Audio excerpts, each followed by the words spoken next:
NAC module requirements. Firewall allowed services, HTTP, HTTPS, SNMP radius.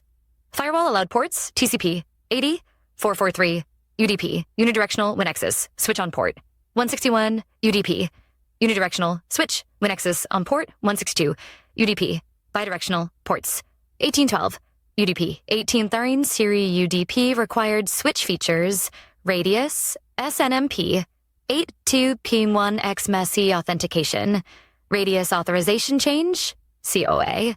The following switch models have been validated to support NAC integration. The server-side interface provides administrators with a comprehensive set of controls to manage network access and device authentication policies. Key operations include user management, role configuration, switch group management, switch configuration, authentication. Rules: device management, device topology, creating a new user. To create a new NAC user, navigate to Accounts, User Management, and select Add User. In addition to the required fields, make sure to provide a valid email address and enable the NAC status toggle. Once the user account is created, the system will automatically send a welcome email to the specified address. This email includes the user's login credentials, username, and a temporary password, allowing them to access the NAC system securely. Roles. Roles are used to define the identity or profile that a device will assume after successfully passing authentication. This determines how the device is treated on the network, including permissions, access levels, and applicable policies. Switch groups. Switch groups are used to centrally manage configuration settings across multiple switches. All switches within the same group will automatically inherit and apply the defined default parameters, ensuring consistent behavior and simplified administration. Switch configuration. Each individual switch can be configured here with default settings inherited from its assigned group. Under the Roles tab, you can map each role to a specific VLAN, enabling precise control over network segmentation and access policies. Authentication rules. This section lets you define which users are authorized to log in, along with their assigned roles and access duration.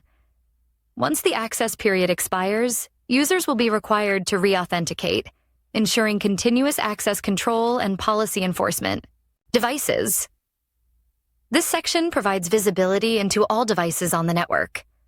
Device information is sourced from DHCP. If a switch does not have DHCP enabled, IP addresses and host names may not update in real time. By selecting Connect or Disconnect, administrators can change the authentication state of a device to grant or revoke network access. Device topology. The topology view offers a visual map of the network, showing the real-time status of each connected device. Devices are color-coded. Green indicates authenticated, red indicates unauthenticated. Clicking on a node reveals additional details such as the device name and MASI. Client-side instructions disable Windows 802.1x.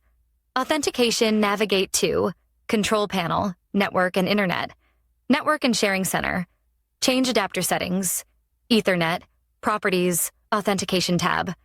Uncheck Enable IEE 802.1x authentication. If this tab is not visible, the feature is likely disabled by default on the device. Simply proceed to the next step. Log in, connect the unauthenticated device to the switch. Launch a browser and enter the IP address of the WinNexus server. The system will automatically redirect to the authentication portal. Enter your username and password to begin the authentication process.